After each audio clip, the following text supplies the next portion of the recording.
We've made fantastic strides in recent years in improving the conversation around men expressing vulnerability, opening up, asking for help, and talking about times when they're not feeling okay, talk about things that are preventing them from being okay. And that's really, really important. It's a piece culturally that we've maybe been missing for a while, and to the detriment of the mental health of a lot of men, especially the men that we work with. One of the things that I've noticed, particularly with men, and this isn't all men and it's not exclusively men, is that men often have very material causes to a lot of problems that become or evolve into serious mental health issues. And the attitude of, that's okay, let's just get on with it, is one that gets in the way sometimes of talking about problems.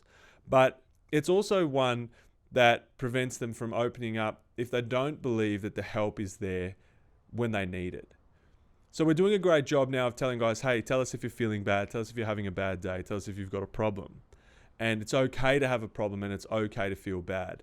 And that's a really important piece. It's really important that we continue to promote that message and we continue to encourage young men and boys and women to open up and talk about any issues that they might be having. Where we're seeing a huge gap in understanding and service and help is that when people open up about material difficulties, there are very few avenues to help. So when someone says, I'm having a tough time, I'm really struggling to pay my bills, I'm under quite a fair bit of financial duress and things are getting a bit much and I'm struggling because I don't feel like I'm able to provide for my family in the way that I want to or the way that they deserve.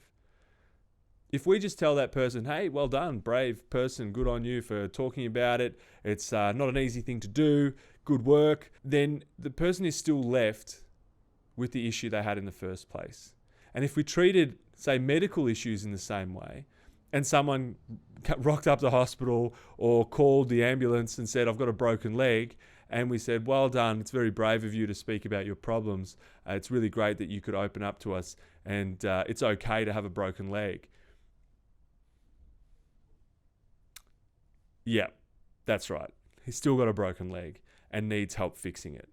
And if we don't fix the broken leg, then we're left with problems that escalate over time and become far more serious when we could have dealt with it early in the piece. So when people do have material difficulties as the source of their mental health issue, these things become exponentially harder to overcome over time. They get harder to deal with, they grow into bigger problems.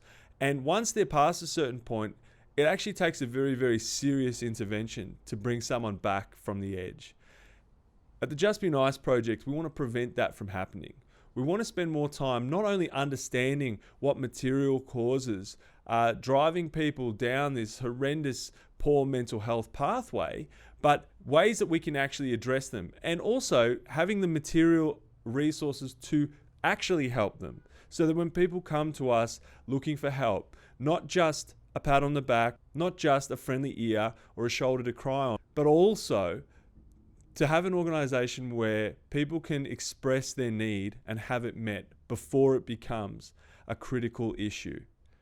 Too many of our safety nets require you to be in a terrible, terrible place before they kick in. Too many help services require that you are already evicted before you get assistance to stay inside your home. And we believe that it's not only more economical, but it's more effective to get in early, to deal with the root causes, to help people with their material issues wherever we can, and address those as quickly as possible so that we can prevent people from going on a downward spiral into a place which is very, very difficult to come back from. Not only are we looking to provide assistance to people that are experiencing those material difficulties, but we're also open to hearing about what material difficulties people are experiencing. Otherwise unaffected people who've not had issues with mental health in the past but find themselves in tough times, unable to cope. Not just because mentally it's a difficult time for them, but also because materially they're missing the help that they need. We want to provide that service. And we can't do it without our partner organizations and the subscribers and all the people who support us. And we can't understand better what's going on with people and the material needs of individuals without people talking to us about what's happening with them, what's happening with their loved ones, what's happening with the people around them and the people they know. And so we will encourage everybody to get in touch, let us know what's going on, let us know what's happening. If you're looking to help, If you're looking to step up, being beyond just a friendly ear, and you want to get involved in making sure that we're dealing with these problems as early as possible, as completely as possible, we'd love to have you on board. Keep on looking out for one another, keep on paying attention, and keep on just being nice.